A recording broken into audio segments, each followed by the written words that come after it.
from the Built Ford Tough studio at FedEx Forum, it's the Gary Parrish Show, presented by Ortho South, on YouTube at Grind City Media and the official Grind City Media app. Now, here's your host, Gary Parrish.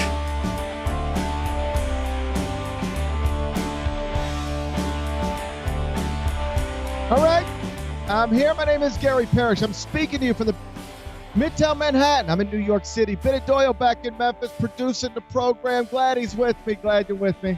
Hope you're getting through the day best you can.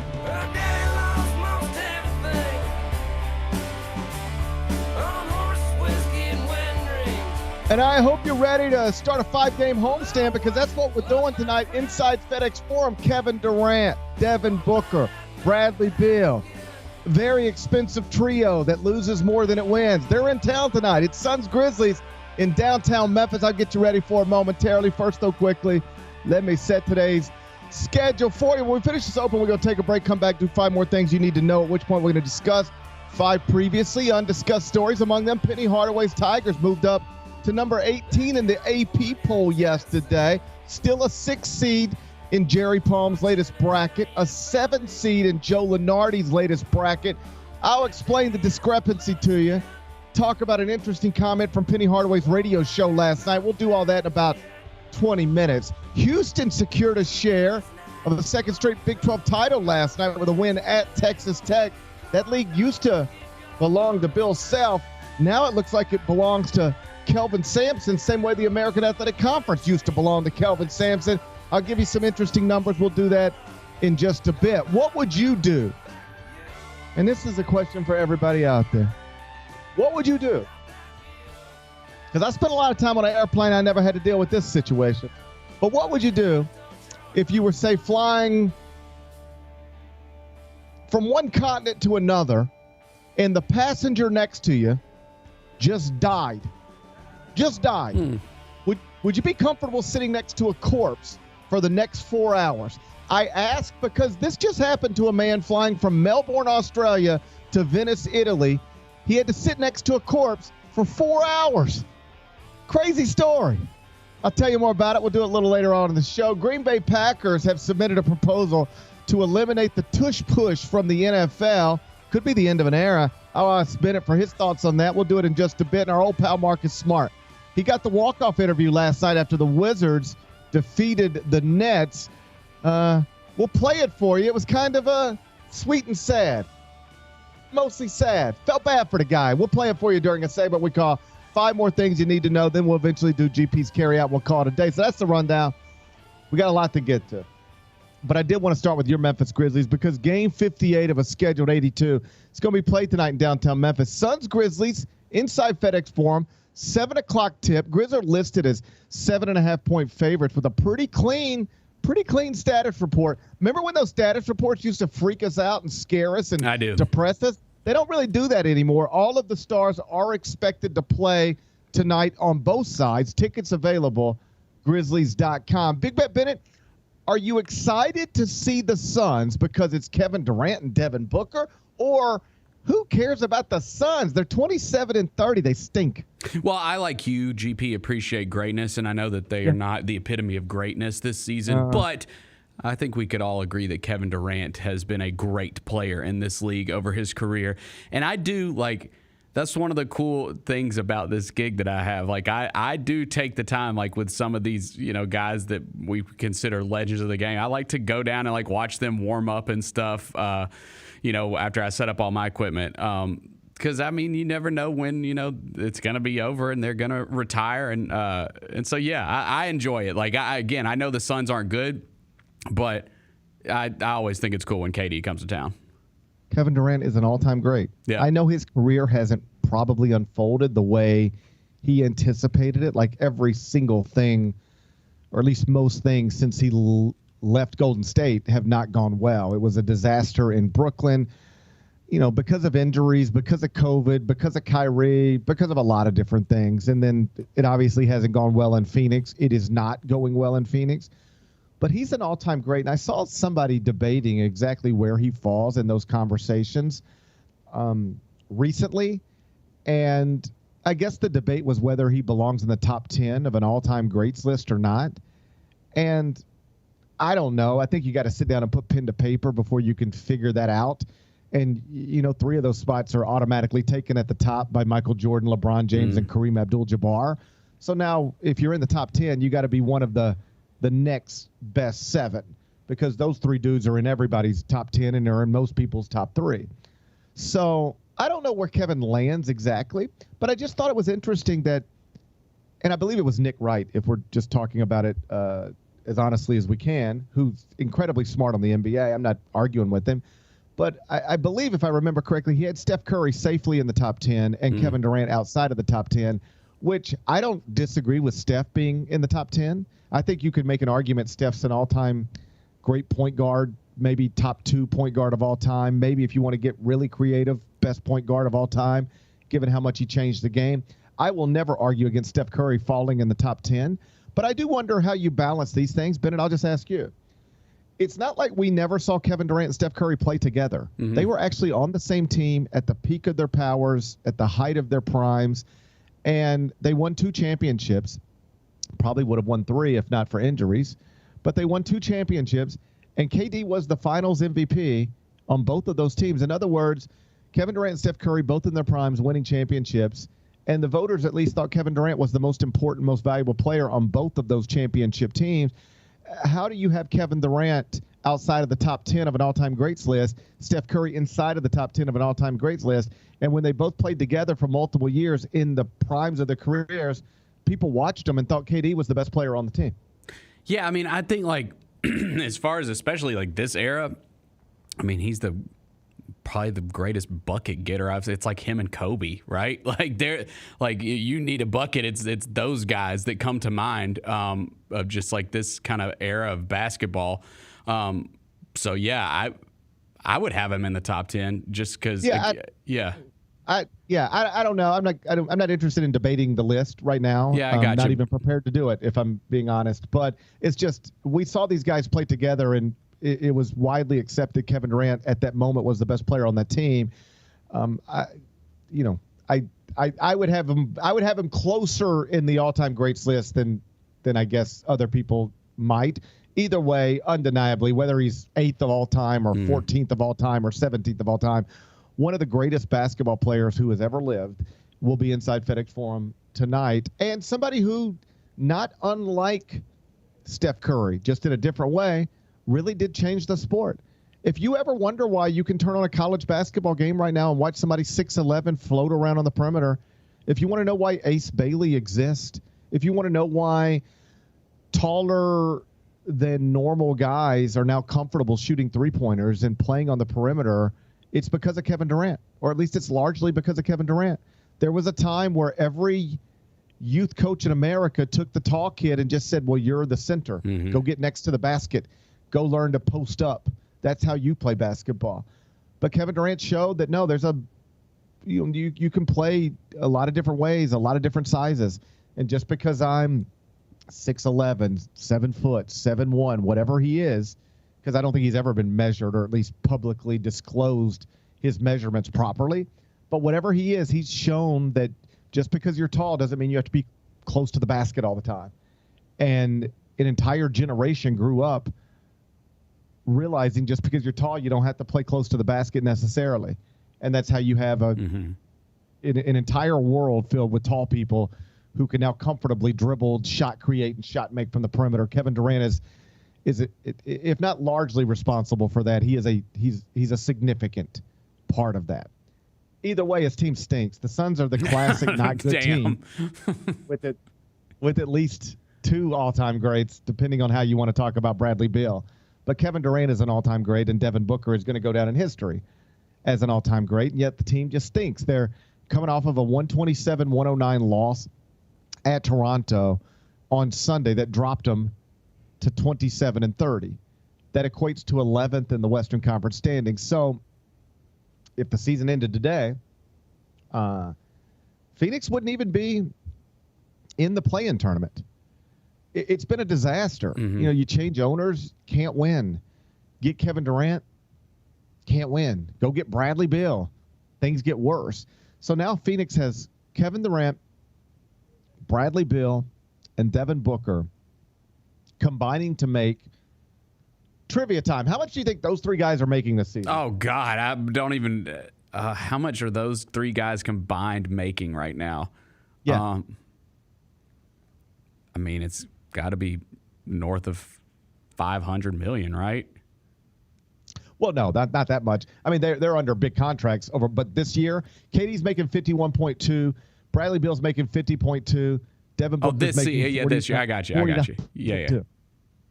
They're combining to make $150.6 million this season. Those three players. And the team literally loses more than it wins. Kevin Durant is a 36-year-old, 15-time NBA All-Star, making $51.2 million. Bradley Beal is a 31-year-old, 3-time NBA All-Star, making $50.2 million. And Devin Booker is a 28-year-old, 4-time NBA All-Star, making $49.2 million. They all play together, and they stink. Do you have a theory? Why do they stink? Is it just evidence that the days of having, and maybe there's never really been days of just having two great players, unless one of them is Michael Jordan and one of them is LeBron James. But like just having three stars isn't good enough unless all three of them are actually stars and or unless you have real nice supporting pieces around them. And the truth is Bradley Beal is no longer a star. He's just somebody who's made all-star teams. He's somebody who's on a big contract, but he's not a star.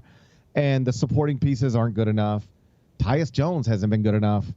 And they're just you tell me what is the issue with Phoenix? Why have they never been able to figure it out, even though they have two of the best, let's just say 15 to 20 players in the world? Well, I think that they kind of signify the end of like the quote unquote super team era of basketball. Just because if you want to like take a case study of why that doesn't work, just going and getting three superstar players and saying, let's go, we'll compete with anybody. That team is why, because again, like you said, their supporting cast just is pretty much non-existent. Like I'm looking at their last game, they played Toronto and Durant didn't have a great game, but Booker and Beal both went for 30 plus. They lost to the Raptors. So like, you have to look at the teams that are good in this league, the Thunder, the Nuggets, the Grizzlies, top three in the West, like in the East, the Cavs, the Celtics, the Knicks. Like these teams were all built, whether through the draft. I mean, the Knicks were obviously very creative with free agency, but most of these teams were built over time through drafting.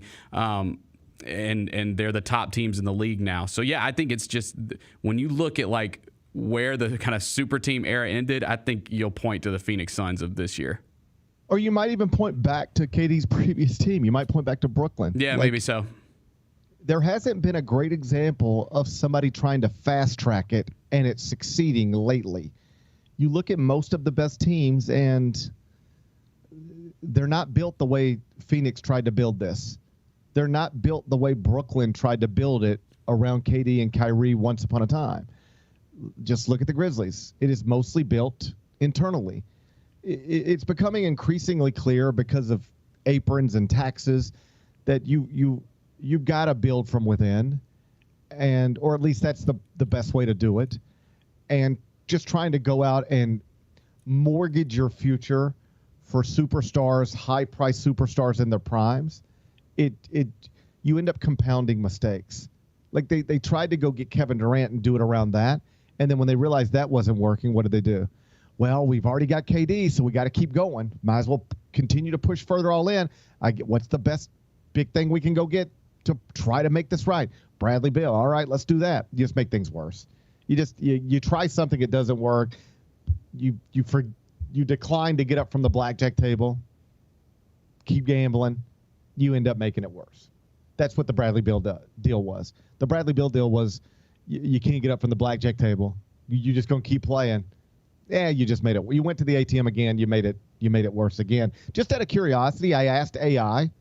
It's wild. You can just do this now. Okay. You can ask AI What'd you anything. ask AI? I asked it specifically this. What went wrong in Phoenix? That's it. Now, keep in mind, that could mean anything.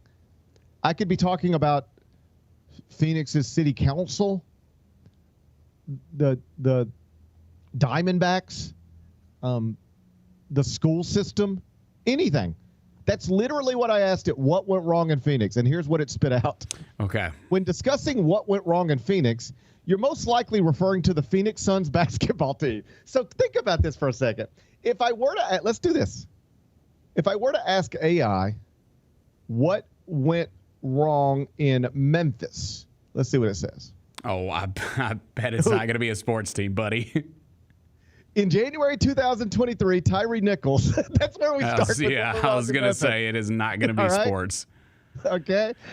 That's where we start. If you asked AI what went wrong in Memphis, it starts with Tyree Nichols, which I think is a totally reasonable place to start. Mm-hmm. If you start thinking about bad shit that happened in Memphis, like let's start right there, at least in recent years. This is how bad things have gone in Phoenix for the Suns.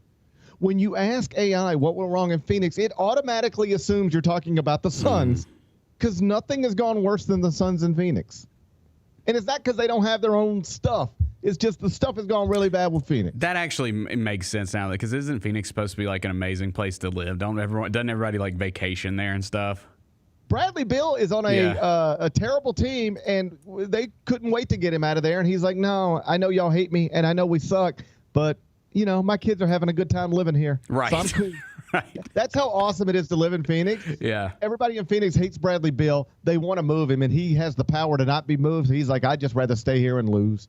I'd rather just stay here and lose than be somewhere else and be somewhere else. So, yes, Phoenix is amazing. Hilarious, though, that you could ask AI what went wrong in Memphis, and it doesn't even think of the Grizzlies or the Tigers or Ryan Silverfield's quest to win the AAC. It goes straight to Tyree Nichols because it understands, like, if you're talking about bad stuff, let's talk about the bad stuff. But in Phoenix, like, quite literally, according to AI, the worst thing going on is the Suns. And what was their answer again?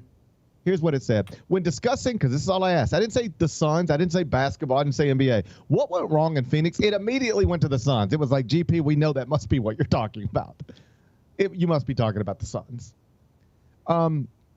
Here's what AI said. The main issue is often cited as their inability to maintain consistency and capitalize on their star power, particularly after making significant roster changes by acquiring high-profile players like Kevin Durant and Bradley Beal, leading to a lack of team chemistry and struggles to adapt on the court. How long before AI replaces all of this? Yeah, that was a pretty good response by AI. I mean, yeah, I can buy it. But again, like, they're still losing, and those three guys are playing, so I don't know. I think AI's got this summarized pretty good. I don't know why I need a Zach Lowe podcast when I got AI telling me, well, they just haven't been able to capitalize on their star power after acquiring high-profile players like Kevin Durant and Bradley Beal, and now they lack team chemistry, which is creating struggles on the court. I think AI's got it figured out. I think AI's got it. I don't even know what they need us for. AI. I know, right? I'm going to get replaced by AI. That's coming. Hey, so if you ever get frustrated with your Memphis Grizzlies when they struggle against the top 6 in the East or the top 6 in the West, just realize that maybe things aren't perfect. Maybe we're not the Oklahoma City Thunder. Maybe we're not the Cleveland Cavaliers. But you know what? We still live in a city where you can ask AI, what's wrong with Memphis? And it doesn't assume you're talking about the Grizzlies. You know? It doesn't assume you're talking about the Grizzlies. In Phoenix, if you ask AI what's wrong, what went wrong in Phoenix, so much stuff has gone wrong with the Suns that it automatically assumes you're talking about the Phoenix Suns. Now, that could speak well of their city and poorly of ours. You get the point. I'm just glad that AI is not worried about the Grizzlies as much as it seems to be worried about the Suns. I am too. Start of a 5-game homestand tonight. Tickets available. Big week. Grizzlies. It's a big stretch, Bennett. It's a big stretch. Have you looked at the stretch? It's a big stretch. Oh, I'm fired up, buddy. I'm fired up. I told you yesterday I'm excited about the Knicks game and the Thunder game for obvious reasons. Those two teams destroyed us recently, so you got a bit of a revenge factor. For people who haven't looked at it, you want to start planning your schedules. Suns tonight, then a couple days off. Knicks come to town on a Friday night. That's always fun. Saturday night, San Antonio Spurs. No Wemby, no Pop, but that makes it more winnable. Then on Monday, Hawks are in town. And then on Wednesday, it's the first place Oklahoma City. in town. It's a big stretch, Bennett. It is, and I like that the back-to-back, you get the Spurs on the second night because you can, even if some of our guys sit, you still would probably feel pretty good about it just because they don't have Wemby, and they're probably trying to tank at this point for Cooper Flag. Man, I hope so. It's a big stretch. Game homestand starts tonight. The Phoenix Suns are in town, 7 o'clock tip. Tickets available, Grizzlies.com. When we come back, turn our attention to college basketball. Penny Hardaway's Tigers moved up in the AP poll yesterday, but still lower in the projected bracket. 6th seed, Jerry Palm. 7th seed, Joe Lunardi. And Penny Hardaway had some interesting comments about Tyrese Hunter last night on his radio show. We'll discuss all that next. The Gary Parrish South. Thanks for showing up, Memphis. Nothing beats catching your Grizzlies IRL, and nobody knows that better than you. So next time you want to hit up a game, Ticketmaster's got your back with tickets to every upcoming matchup. Whether you're catching the Grizzlies at home or on the road, you'll find tickets at Ticketmaster, the official ticket marketplace of the Memphis Grizzlies and the NBA. Keep putting that jersey collection to use and get Grizzlies tickets today. There's no better brag than saying you saw it live. See you courtside again soon, Memphis. Our fans have a huge impact on our ability to play to the level that we're striving for. Drop off, Durant. Oh! Well, you wanted home crowd involvement. I love those moments where you see our guys engaging in the fans, and the fans just get pumped up. They are standing in FedEx Forum. I would hate to be on the other side with the opposition when FedEx Forum's rolling. That's such an unbelievable relationship that our group has with our fans.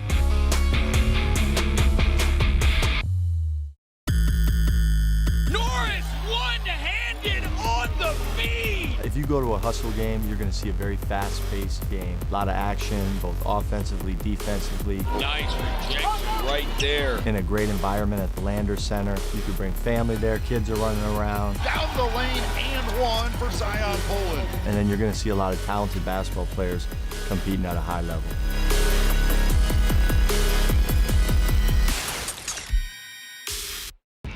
When it's all on the line, you turn to the strong, the stable, the unwavering. To those with a history of raising their performance to meet the moment. It's true in basketball.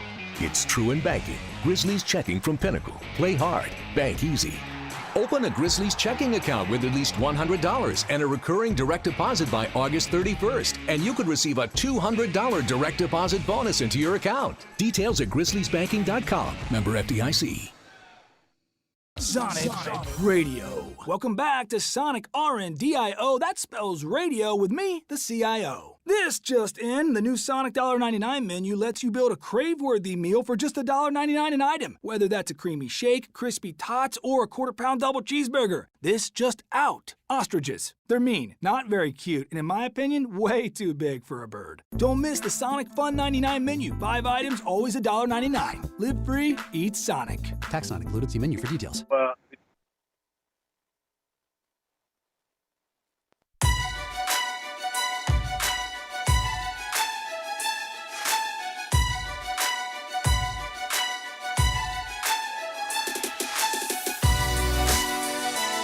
Injuries can be unpredictable, unforeseen, and unscheduled, and Ortho South understands this better than anyone. Since your injuries don't make appointments, you don't need to either. That's because Ortho South welcomes walk-ins during the weekdays, in the evenings, and even on Saturdays. So next time an unforeseen injury makes an unscheduled appearance in your life, visit orthosouth.org to find your nearest urgent care location. Just walk in, and Ortho South will take care of everything, especially you. Learn more at orthosouth.org. That's OrthoSouth at orthosouth.org.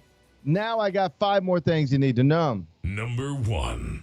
After we went off the air yesterday, the Associated Press Top 25 poll did update. As expected, Memphis remained in it. As expected, Memphis moved up all the way up to number 18 in the AP poll. Penny Hardaway was asked about it last night during his radio show. He said it makes him happy. And yet, if you go look at some of the biggest mainstream projected brackets for the 2025 NCAA tournament, you're not going to see numbers that necessarily line up with that. Still a 6 seed in Jerry Palm's bracket at CBSSports.com, a 7 seed Joe Lunardi's bracket at ESPN.com, I had a buddy ask me, like, so what's going on? How can the AP voters look at it one way and the bracketologists look at it another way? And the simple answer to that is I don't want to paint with a broad brush because some of the AP voters are excellent. They care. They take time. They put the work in to try to do the best they can to submit a ballot that makes sense every single Monday morning. And then other AP voters, and I'd say most of them, just are kind of lazy. Like they just going through the motions. I'll never understand why you agree to do something and then not actually take the time to put any real thought or care into it. But there are a lot of AP voters that do that every single week. I used to write a column about it until I got bored doing that. And the truth is, those AP voters, the one I'm describing right now, they tend to move down teams that lose and move up teams that win with little regard for context. And so that's why the Tigers were able to move into the top 18 of the AP poll. But the resume is still something closer to a 6 seed or a 7 seed. I would have them right now, based off of my top 25-1, projected as a 6 seed.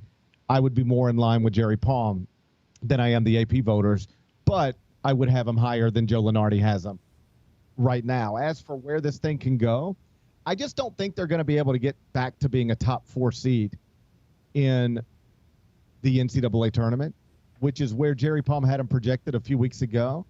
I mean, I'm not ruling it out because it's fluid and it'll be contingent on what happens elsewhere around the country. But don't ever forget that a couple of weeks ago when the selection committee, the actual people who will be assembling this bracket and seeding these teams, they told us that Memphis was not a top 4 seed then. And they told us that Memphis wasn't even one of the top 2 others, outside of the top 16, outside of the top 4 seeds then. And that was before Memphis went out and lost to Wichita State. Going forward, there's very little the Tigers can do before Selection Sunday to enhance their resume. So if Jerry Palm's got them as a 6 right now, Joe Lunardi's got them as a 7 right now, and even before the loss to Wichita State, the actual selection committee didn't have them projected as a top 4 seed. I'm not even sure that winning your last 4 regular season games, Rice, UAB, UTSA, South Florida, and then running through the AAC tournament. At that point, you would be 26-5 heading into the AAC tournament.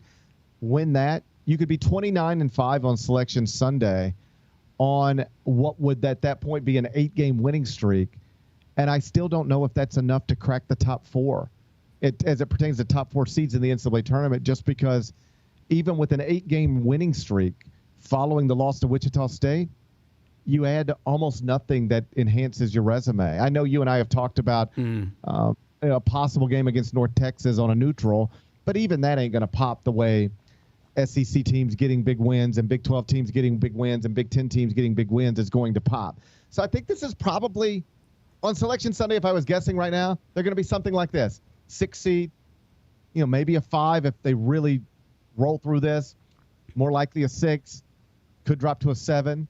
And if you start losing some of these goofy games, like mess around and lose a South Florida game and then mess around and lose in the title game of the AAC tournament, then that's how you end up in that 8-9 game. And if you're lucky enough to win the first one, congrats. But now you got Auburn or Duke in the second round, in the round of 32. And it doesn't mean you can't beat Auburn or Duke, but they're going to be 1 seeds for a reason. I mean, I'll be honest with you. I've tried not to make too much of this just because I think they're going to fall where they're supposed to fall, whatever.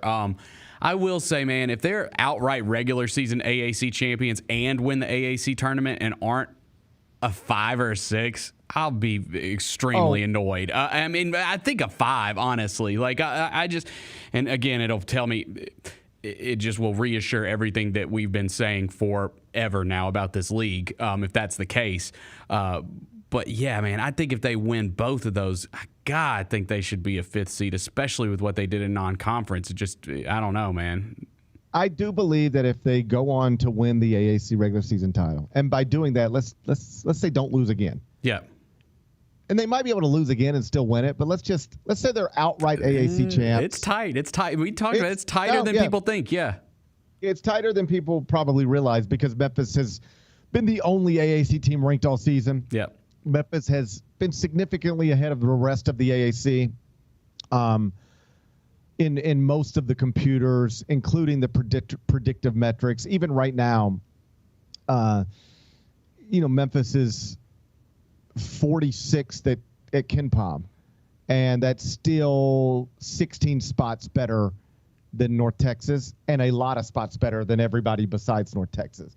So it feels like Memphis has been in total control of the AAC all season because they've been the only AAC school ranked, and they're ahead of everybody else in the AAC in the computers. But in the standings, it's like it's one game. There's not much wiggle room for them. But if you tell me this, if you say, GP, Memphis is going to be your outright AAC champs and your AAC tournament champs, I will tell you Memphis will be a top 6 seed in the NCAA tournament. But I'm not sure that's good enough for top 4. It's just this league does not help them. It only provides opportunities for them to hurt themselves. And so now I don't want to say there's no way to get a top 4 seed, but it's going to be hard. It's not impossible, but difficult. Now it's just sort of the goal should be maintain what you got. Right now, Jerry Palm says you're a 6. Can you be a 6 seed on Selection Sunday? I think that's very possible, very manageable given the schedule in front of you. If you told me I could give them a 6 right now on Selection Sunday, I would do that. I would take a 6. Would you take a 6 right now? Yes. I think I would. Because I don't want to risk being a 7. Take a 6 right now, win your first round game, and which is a game you should be favored in, and now you're playing a 3 seed. Yeah.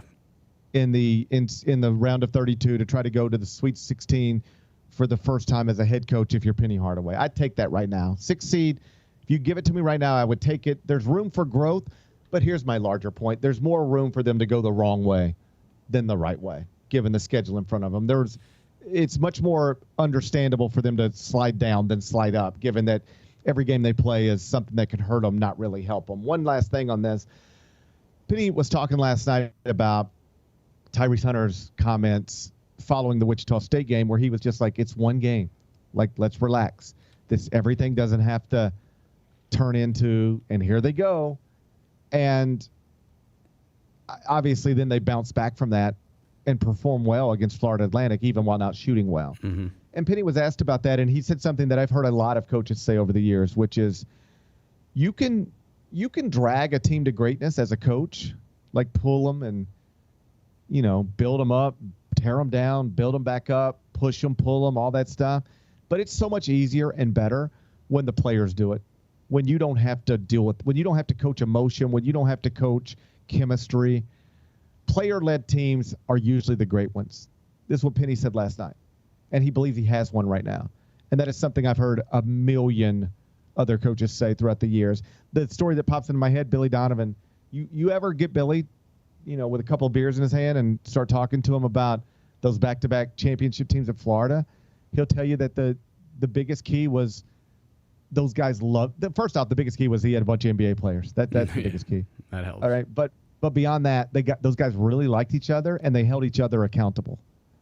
Like anytime practice, Billy told me this once, anytime practice would start to dip a little bit, particularly in that second year where everything was about repeating and nothing that happened before repeating really mattered much. It was all about getting to the end as opposed to enjoying the journey.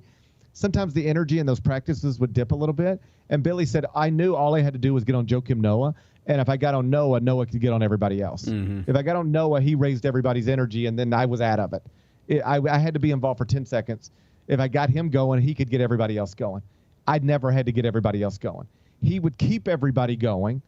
And when he couldn't, then I had to just get him going again, and he would be the guy that got everybody else going again. They loved him and respected him so much. I could get him going. He could get everybody else going. The teams that are harder to deal with, those are the ones where you got to get this guy going. Then you got to get this guy going. Then you got to get this guy going, and you're just begging the whole time. Dan Hurley's talked about that a little bit this season. It's not just a talent difference at UConn. It's a personality difference at UConn that he's having to coach a different way. So I thought it was interesting last night. Penny made a point to make this point. Like, yes, I heard what Tyrese said, and yes, he's right. And what you saw this weekend was a byproduct of that. It actually echoes what Chris Beard told me months ago when Memphis lost to Arkansas State. If you remember, I happened to be at Ole Miss like the next day. We started talking about Memphis. He said, they'll be fine. I said, why you think that? He said, they have Tyrese Hunter. I coach Tyrese Hunter. He's too good. He will not let them slip. He won't let it go. And here we are months later, Penny Hardaway saying, yeah, Tyrese Hunter is the guy who won't let this thing go. Player-led teams are the best. Tyrese Hunter is on some level leading this team. That's that's good stuff to hear. Yep. We'll see where it goes from here. But 18th in the AP poll, 6th seed in one bracket, 7th seed in another, safely in the NCAA tournament. They're going to be there barring some sort of weird collapse. Number 2. Also in the NCAA tournament safely is going to be your Houston Cougars, our old pals from the AAC. And they're going to be there maybe as a number 1 seed once again because they won at Texas Tech last night. You trusted a legend, Bennett. Yeah, man. You trusted a legend on the road. Yeah, I watched that game last night. I'm kind of glad you transitioned from the Tigers into this. Like, dude, you just watched that game last night, and you start playing those teams in the tournament, there is just going to be a different level of physicality. Like, the Tigers are going to need the Dane Danger that they got in that FAU game. They really are, because it's just, I mean, Houston's obviously, one of one, but it's just like every dude that comes out on the court is just massive and plays defense, right? It's crazy. They recruit to a culture. Yeah. They coach to a culture. They motivate to a culture. We get into these conversations all the time about best coaches in college basketball. A few years ago, it was widely regarded to be Bill Self. After he won his second national championship, he'd won all those Big 12 titles. I think 17 in his first 20 years at Kansas. Think about that. The Big 12 was largely considered the best league in the country for most of those 2 decades. And Bill Self won 17 Big 12 titles in 20 years. I don't think that'll ever be replicated at the power conference level, ever.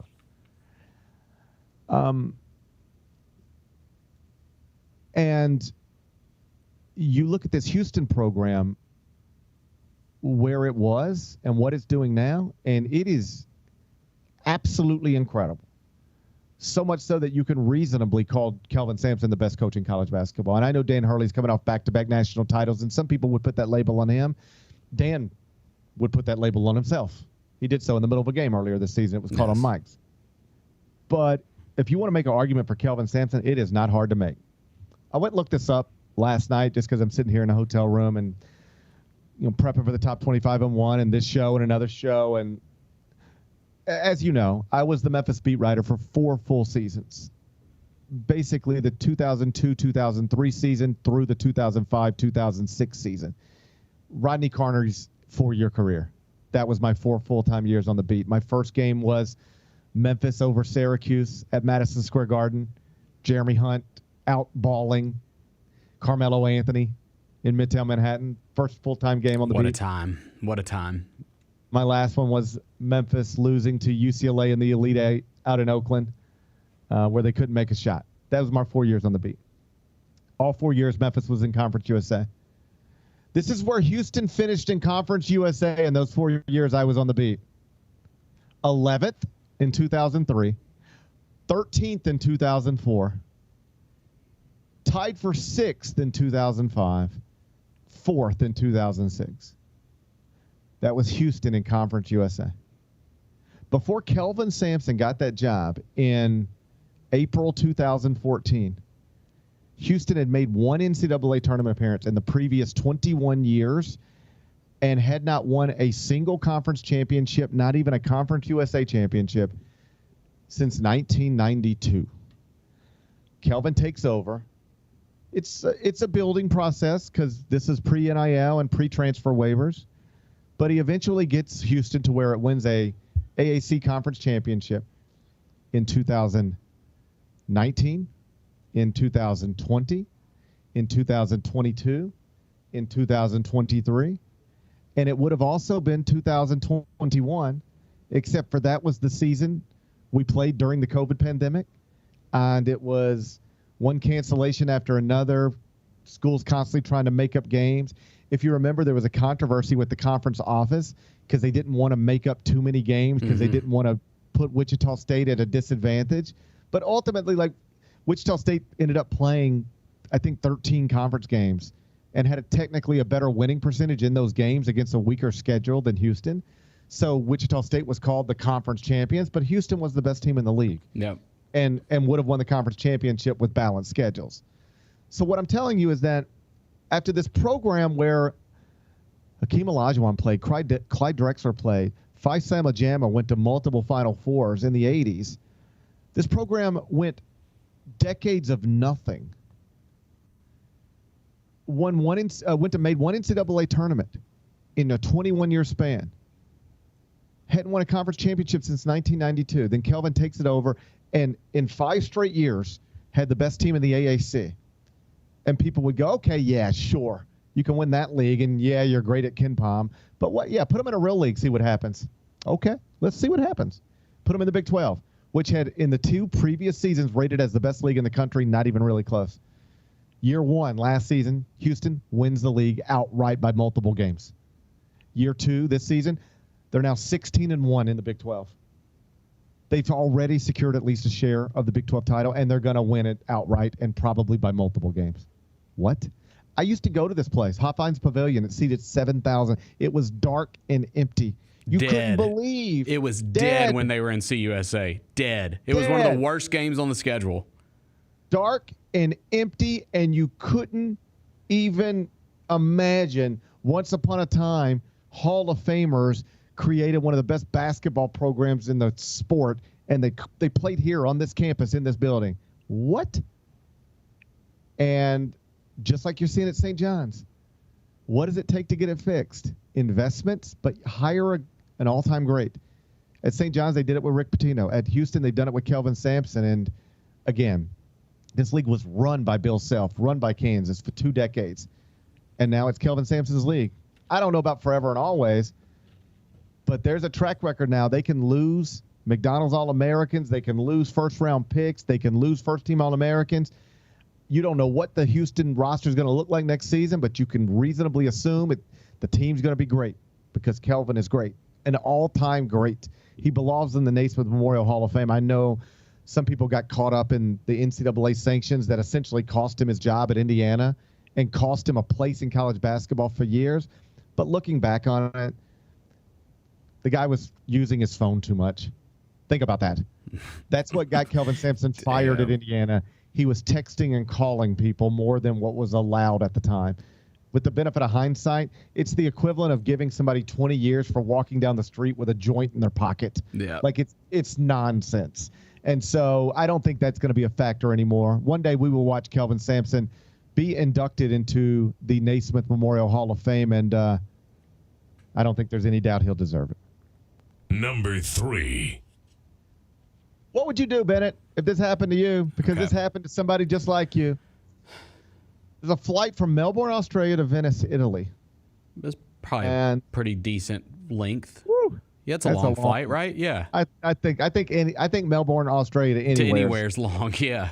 It is a long flight, but yeah. Midway through the flight, okay, so you're traveling. I'll just tell you exactly what happened. Mm-hmm. Man and his wife and another passenger they do not know is sitting next to them. So this could be very normal. It could be you and Carrie. You're flying to Peru. All right? There's a man next to you. Mm-hmm.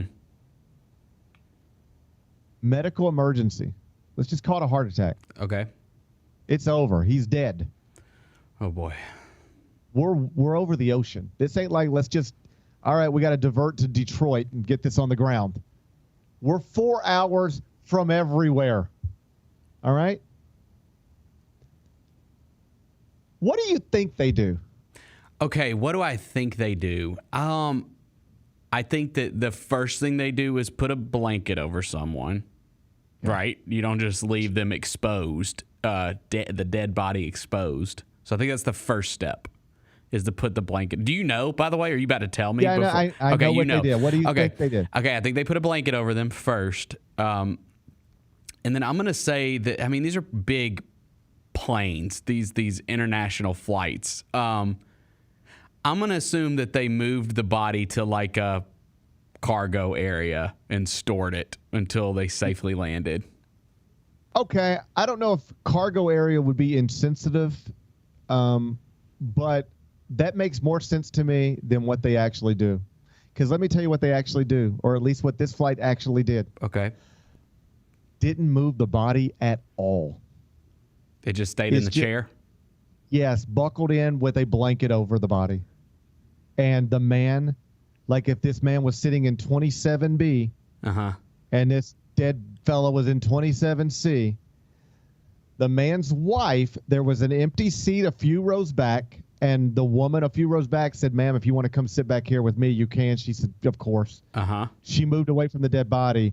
That allowed the husband to move one seat over into his wife's seat, but he flew the next 4 hours to Venice, Italy, with nothing but, for the sake of the conversation, seat 27B in between him and the dead body. He's sitting in 27A, empty seat in 27B, dead body in 27C. And by the way, turbulence and stuff, every once in a while the blanket would just like fall down, and now you're just staring at a dead face. Oh my God. Dude, that is outrageous. That is outrageous. Like, and the other thing too, like, not to be gross here, but the one thing they don't tell you about when people die, like a lot of times they soil themselves when they die. Yeah, dude. I mean, I'm just saying, like, it probably didn't smell great. I'm just throwing that out there. You know what I would have done that I think they should have done? Is this insensitive? Because I do not think you should just have a dead body sitting in a seat while this flight is still going. I think you have to move the body. Now, there's probably some legal stuff involved where they're like, we don't want to touch it, and then get, somebody say that we're the reason that they died because we moved them when they were supposed to be sitting still. Like, I can understand that, but I would move that body first and foremost. This is one where I think you have to work backwards. Instead of working from this place and trying to figure out what to do and then getting stopped by, I think that's insensitive. You have to stop from, what's the worst case scenario here? What is the worst thing we could do? And I think the worst thing you can do is leave a dead body sitting next to a human passenger, an alive passenger. That's the worst. So, like, we're not doing that. All right? I just think they thought this through. They took it. It was backwards. Like, okay, is putting the body in cargo insensitive? Maybe. Is putting the body in the bathroom insensitive? Perhaps. Is either one of those things worse than leaving the body next to this man? No. Then we're going to have to back off of our insensitive stuff and figure this out. Yeah. We're now at a place where we got to determine, and by the way, this is not something you should be determining in 40,000 feet above the ocean. This is something you've determined years ago in a conference room. We need a plan. There's got to be a plan in place, and there is a plan in place. It does feel like this one wasn't properly followed, but I do anything besides allow this body to sit next to a live human being who didn't ask for any of this stuff. I mean, this is insane. Absolutely crazy. So I would do bathroom. There's probably more than one bathroom on an international flight. You can sacrifice a bathroom and just lock the door. I'm sorry. I know that sounds cruel, but like, I paid a lot of money for this plane ticket. Like, I can't sit next to a dead body the whole time. I can't do that. I'm going to keep it as simple as I can keep it, buddy. I can't sit next to a dead body for the next 4 hours. No, I can't. I'm going to be in my head about it too. I'll be thinking that they're going to like come back to life and start, acting like a zombie or something. Like, I can't. Dude, I'm not exaggerating. The sheet would fall down every once in a while, and the fella was like, and I'm just like looking. It's just like I'm looking at a dead body. Like, what in the world? What if that sheet falls down and their eyes are looking at you? Like, that's gonna sit with you forever. And some people like to get altered on planes. Some people like to take like 30 milligrams or even 90 before you get on a plane. Imagine that. Yeah, and then you're staring into dead eyes. It's too much. It's too much to take. Yeah, it's too much to take. My condolences to the person who has perished, and my thoughts and prayers to the family. And we will apologize however many times we need to apologize once this whole ordeal is over for putting this body in the bathroom or in cargo or somewhere. But we're not going to just leave this dead body sitting in a chair in the middle of the plane next to normal people. No. Google it. You can see pictures of a man just sitting. He's just on his plane like this. He's like just trying to watch the new episode of Severance, but there's a dead body right here, like right there next to him. That's the thing, dude. I just downloaded like all my shows and movies. Like I'm not going to be able to pay attention to any of them. Like it just derails my whole day. And as you know, Bennett, like Severance is one you got to pay attention to. Exactly. How am I supposed to know what's going on in that show when there's someone dead next to me? I'm trying to find the images. You can't be distracted by a dead body. I found it at TMZ, Bennett, if you want to. Okay. Yeah. NBC News. Right NBC News decided to not show the photos. Okay. Well, buddy, TMZ had no problem showing the photos. TMZ, I've seen Prince's dead body at TMZ, and now I've seen this other dude's dead body at TMZ. Like my buddy. Oh my God, this poor old couple. Look at my fella. He's got his headphones on. He's staring straight ahead. He's doing the best he can. But you see, and like, look, do you see the picture I just sent you? Yes, I'm looking at it now.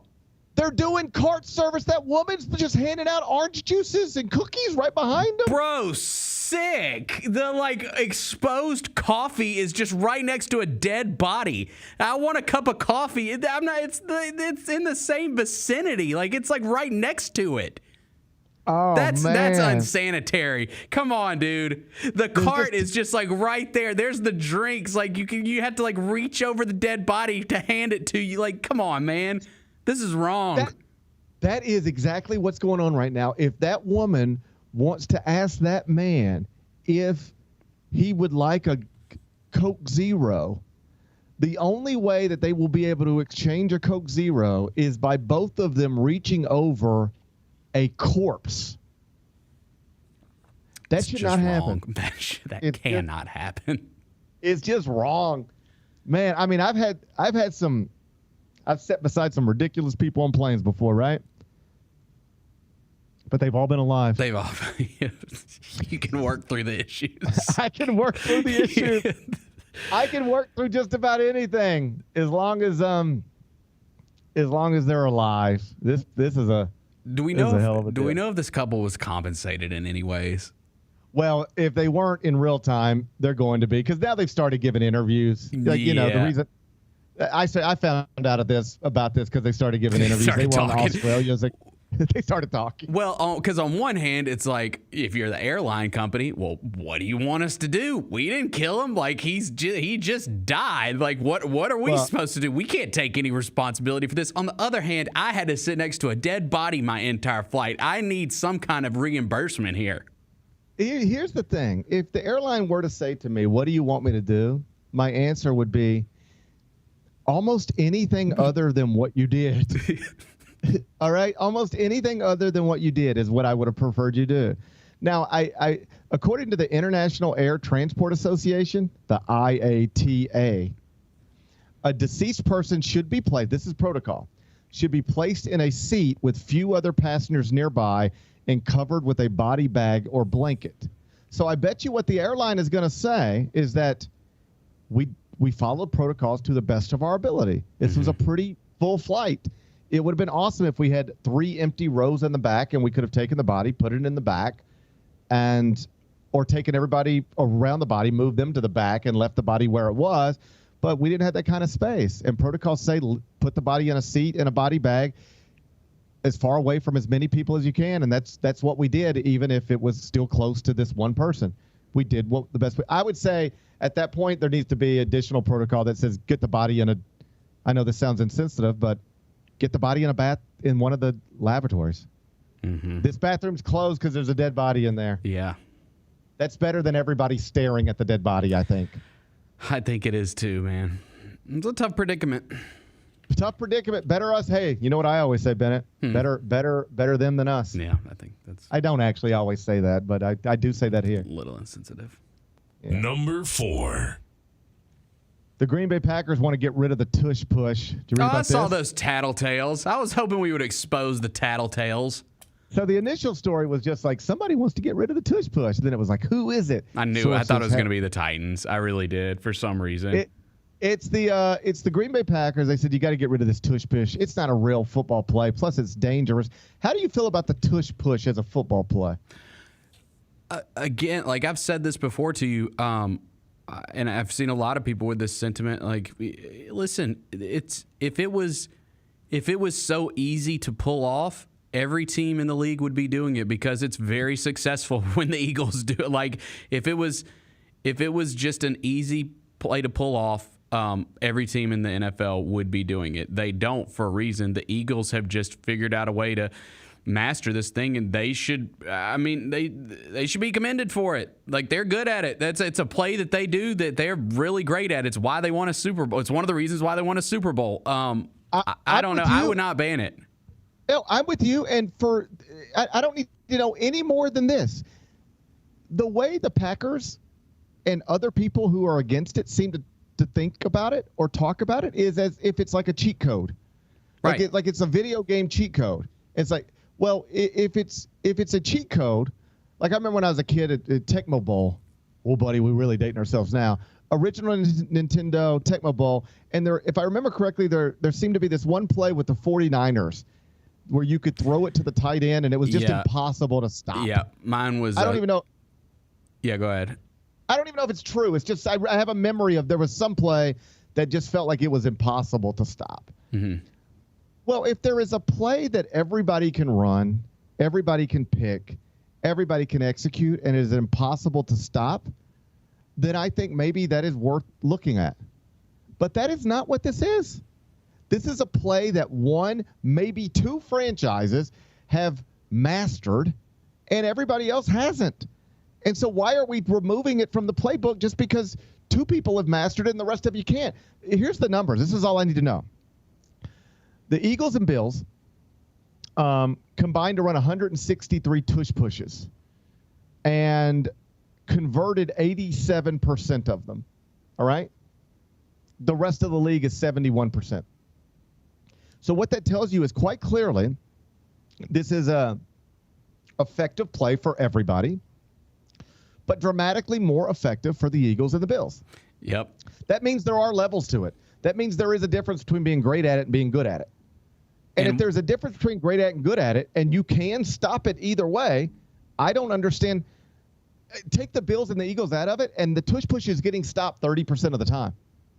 I don't think we need to change football if you can stop something 30% of the time, except for when the best are doing it. It'd be like if you just decided Patrick Mahomes is too good at scrambling, so we need to outlaw scrambling. Right. What?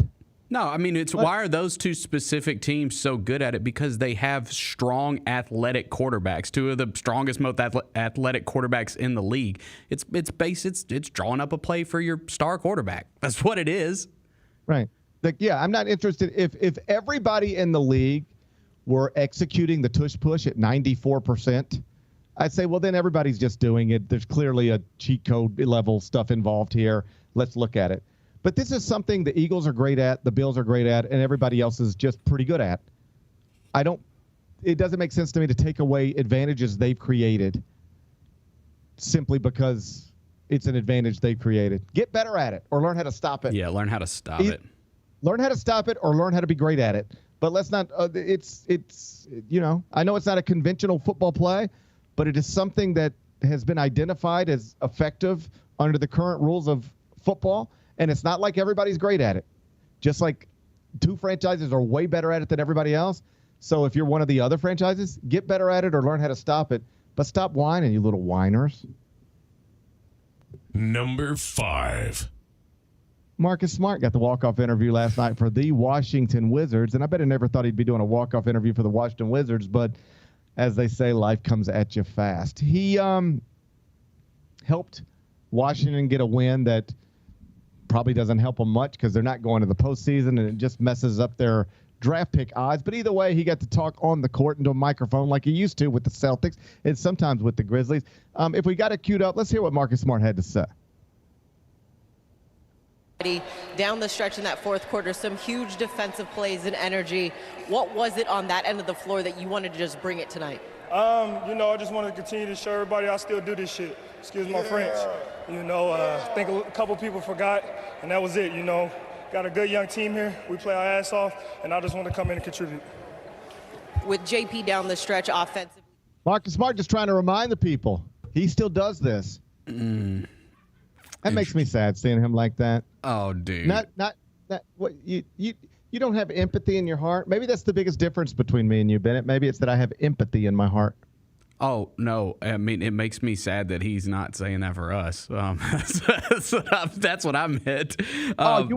You wish you were still here. Well, I didn't want to move him. But I understand why they did it. I'm surprised he's playing. Like, I'm just being honest. Like, it's kind of surprising that he's with them and playing so soon. I know he played in that last game before the trade deadline, before we moved him, but I don't know, man. I saw the plays that he made. They had like a little highlight package of some of the plays he made last night, and he looked good out there. I know it's for the Wizards. It's just, that whole thing is just kind of weird. I'll be interested, like, if he ever talks about it, just his time here and how he felt about it and whatnot, because I don't know, just weird vibes about that. I guess when I watch that, here's what popped into my head.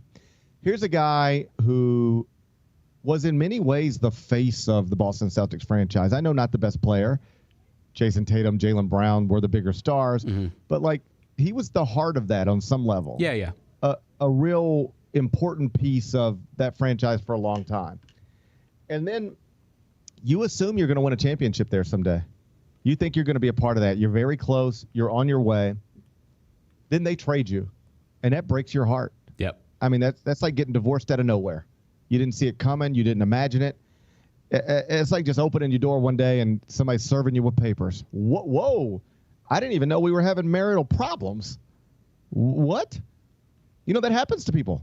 Mm-hmm. Just look up one day and it's like, whoa, I didn't even know we were in a fight. That's what happened to Marcus Smart.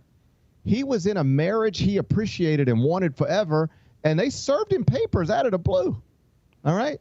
So then you go through the surprise of that, the shock of that, the disappointment of that. I'm obviously assuming here, but I bet you I'm close to right.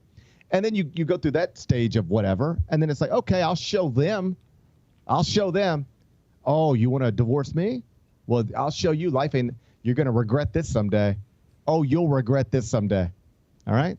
Except they don't. They don't regret it. They immediately go out and win a championship. All right, that's fine. You guys can have your little championship, but I'm in Memphis now. And I know year one in Memphis didn't go so well because I was hurt and everybody else was hurt, but that's all right. That's all right. I'll show you. Mm-hmm. And then you come back and you're hurt and you barely play, and then Memphis just says, we don't think you can help, because that is what the Grizzlies decided. They did. I mean, it's more complicated than it's more complicated, but they just decided he's not going to help us. Wherever we're going, he's not going to be a part of it. And so they send you to Washington. So in a very short amount of time, you go from being in a marriage you've been in for a while and that you're happy with and that you think is going great places, to being shipped off to Memphis and then shipped off to Washington. And now you're reduced to just trying to remind people that you can still play. That's what he verbalized last night. I wanted to show people I can still do this. It's just like it shows you how quickly your life can change, how quickly your career can change. He's still making no question. He's still making millions and millions of dollars, and his problems are smaller than most. But I bet you that ain't easy to go from being in that marriage to doing a walk-off interview for the Wizards in front of a nothing crowd. Yeah, it's just yuck. So what I do hope for him is that he does do enough throughout the rest of the season to convince a franchise of relevance that he can be a piece of something. But he's reached this weird place that NBA players reach sometimes, where he is still a useful player, but not at this number. He's still a useful player, but not when you're making this much money. And, we'd love to have you at $3 million a year, but not at this.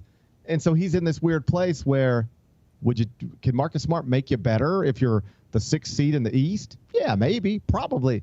Do you want him on this contract? No, I don't think so.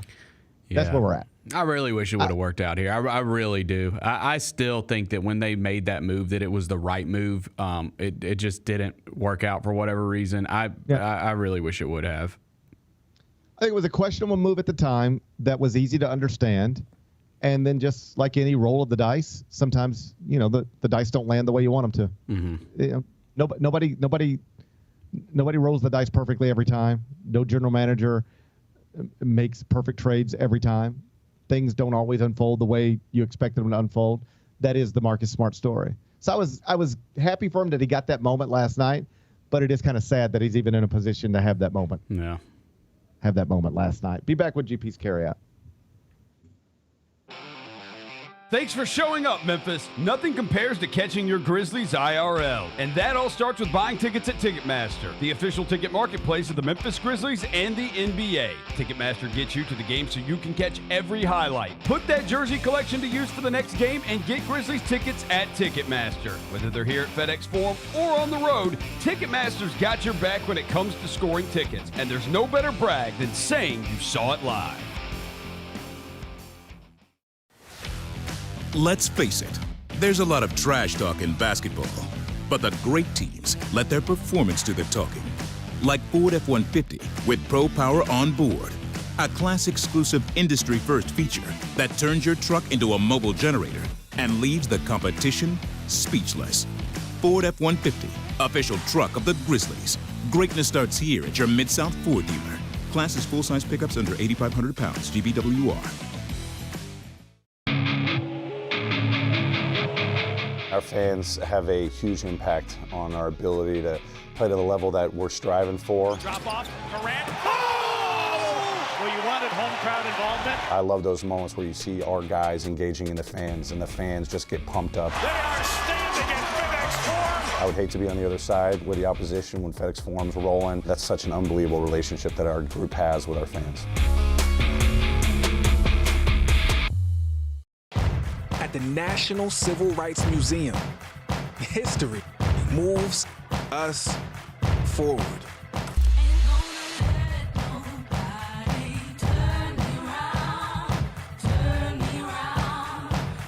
The question remains, how does history move you? Keep on talking, marching up to freedom now. Shinedown. Dance Kid Dance Tour. Live in Memphis. FedEx Forum, Saturday, August 30th. With special guests, Bush and Morgan Wade. Get tickets now at livenation.com. Shinedown, live in concert. For more, visit shinedown.com.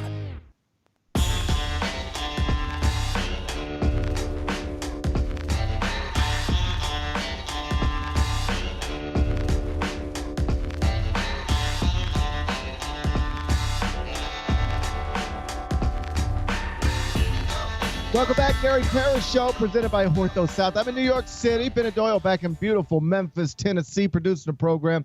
Let's wrap this up. GP's Carryout. It's time for GP's Carryout. One final segment filled with stuff to take with you. It's not everything you need to know, but it's most of it. What did we learn today?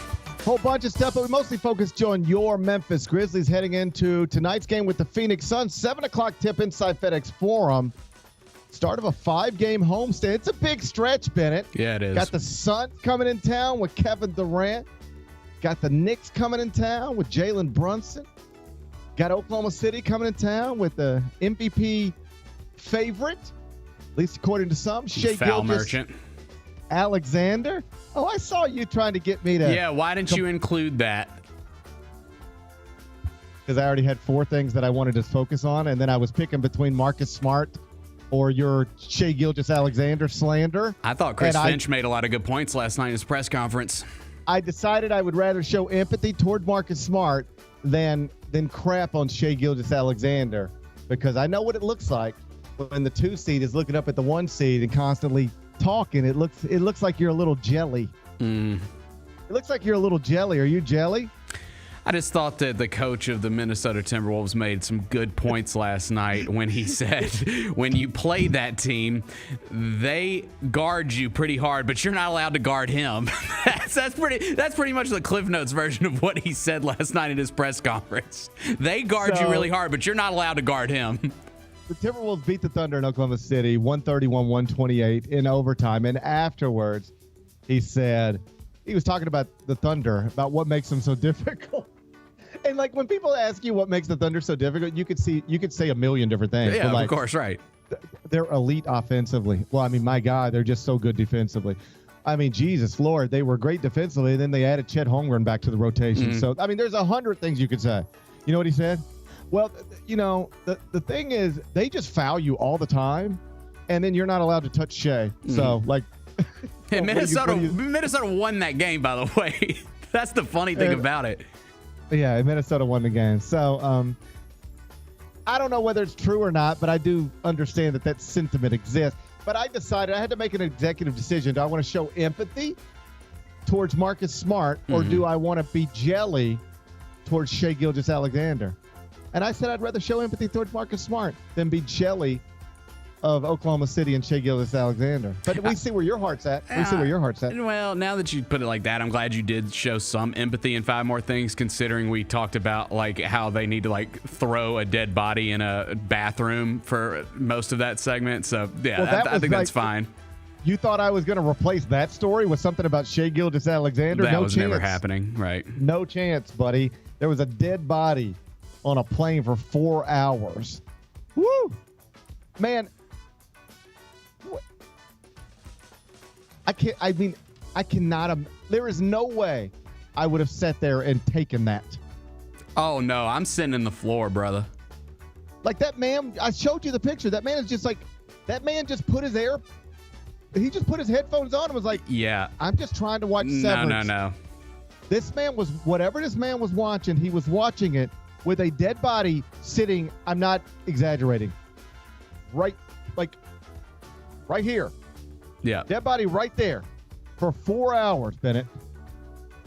I couldn't have done it. I would have I'd have said, hey, I don't know what protocol is, but this is not okay. I will go sit in the bathroom by myself. Yeah. Let me go sit in the cockpit with the pilot. I'm not sitting next to a dead body for 4 hours. No. You guys can start the conversation.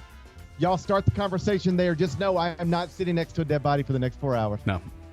But sir, our protocol is, I don't care what your protocol is. If you think I'm sitting next to a dead body for the next 4 hours, you are out of your mind. Out of your mind. So I had to talk about that, Bennett. Of course. I mean, I had to talk about that. I talk about it again tomorrow if we get bored. Yeah. What's today's biggest game? I'm taking you to college basketball, Bennett. I'm going to take you down to beautiful Tuscaloosa, Alabama, inside Coleman Coliseum. It's an SEC showdown. Okay. Number 24, Mississippi State at number 6, Alabama. 8 o'clock tip on ESPN2. Crimson Tide are 8.5-point favorites at home. Totals 171.5. How you going to act? Hey, you're doing all right. I should point out you're doing all right. You rode with Tom Izzo on Friday night, won that. Rode with Kelvin Sampson last night, won that. You're now 193, 187, and 4, 6 games above 500. You're only down 14.1 units. I don't think you've been negative 13 or better in a while. Ben, it's a big night for you. Mississippi State hasn't been terrible on the road in the SEC. Like they got wins at Ole Miss, at Georgia, at South Carolina. I mean, those are crappy teams, but at Vandy, 8.5's pretty big, dude. 8.5's pretty big, but it is also wasn't the last game Alabama played the Auburn game? No. That was a few games back. That was a few games back. Alabama is 22-5 and coming off of a 13-point victory over shorthanded Kentucky. Before that, they had lost back-to-back games to Auburn and Missouri. Give me. This is a big game for the Tide. Go. I'll take the 8.5. I don't like it, but I'll take it. You laying it or taking it? What are you doing? Yeah. Let's go. Bama minus 8.5. Let's go Bama minus 8.5. Bennett says he's going to lay 8.5 points with Alabama. Crimson Tide minus 8.5. Tip tonight, 8 o'clock, ESPN 2. What are we watching on TV? Well, in 45 minutes, I'll be on CBS Sports Network. We're doing an hour-long episode of the Eye on College Basketball podcast. We will open on Kelvin Sampson and the Houston Cougars after they secured at least to share the Big 12 title last night. So you should watch the Chris Vernon Show on Grind City Media, but you should DVR the Eye on College Basketball podcast on CBS Sports Network. It starts at noon, and you can get to it later on today. What's the best thing we've read? Well, I did write about Houston and the second straight Big 12 title last night as the lead to the top 25 and 1. So if you haven't seen it yet, go find it. CBSSports.com. What's on tap for tomorrow? But tomorrow is Wednesday. Wednesday's always a fun day. I'll talk to Chris Vernon. We'll look back on Grizz Sun, start looking ahead to Grizz Nick. Should be a fun show. Looking forward to it already. Enjoy the rest of your day. I'm going to enjoy mine. Meet back here tomorrow at 10. Till then, be careful, be kind, be good. Rep your hood.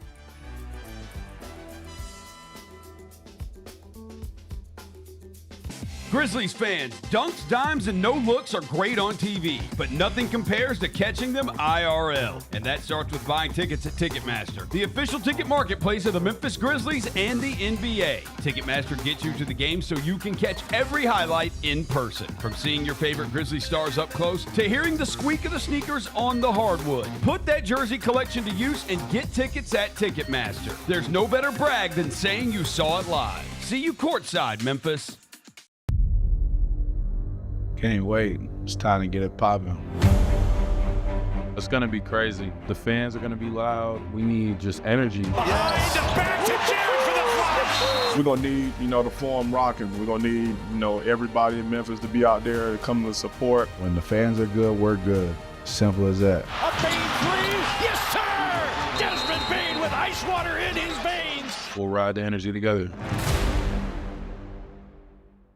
Kroger shoppers and Grizz fans, one exclusive last-minute discounted ticket deals texted straight to you during the Grizzlies 2024-2025 season. Sign up with the new Kroger Buzzer Beater deal. Fans can sign up by texting Grizz to 636-479 or visit your local Kroger store in the Delta Division and scan the QR code. By signing up, you agree to receive recurring automated promotional and personalized marketing text messages from the Memphis Grizzlies. Consent is not a condition of any purchase. Message frequency varies. Message and data rates may apply. Anticipate each challenge. Make a quick response. Capitalize on every opportunity. And win. Greatness won't wait. It's true in basketball. It's true in banking. Grizzlies checking from Pinnacle. Play hard. Bank easy. Open a Grizzlies checking account with at least $100 and a recurring direct deposit by August 31st, and you could receive a $200 direct deposit bonus into your account. Details at grizzliesbanking.com. Member FDIC. Thanks for showing up, Memphis. Nothing beats catching your Grizzlies IRL, and nobody knows that better than you. So next time you want to hit up a game, Ticketmaster's got your back with tickets to every upcoming matchup. Whether you're catching the Grizzlies at home or on the road, you'll find tickets at Ticketmaster, the official ticket marketplace of the Memphis Grizzlies and the NBA. Keep putting that jersey collection to use and get Grizzlies tickets today. There's no better brag than saying you saw it live. See you courtside again soon.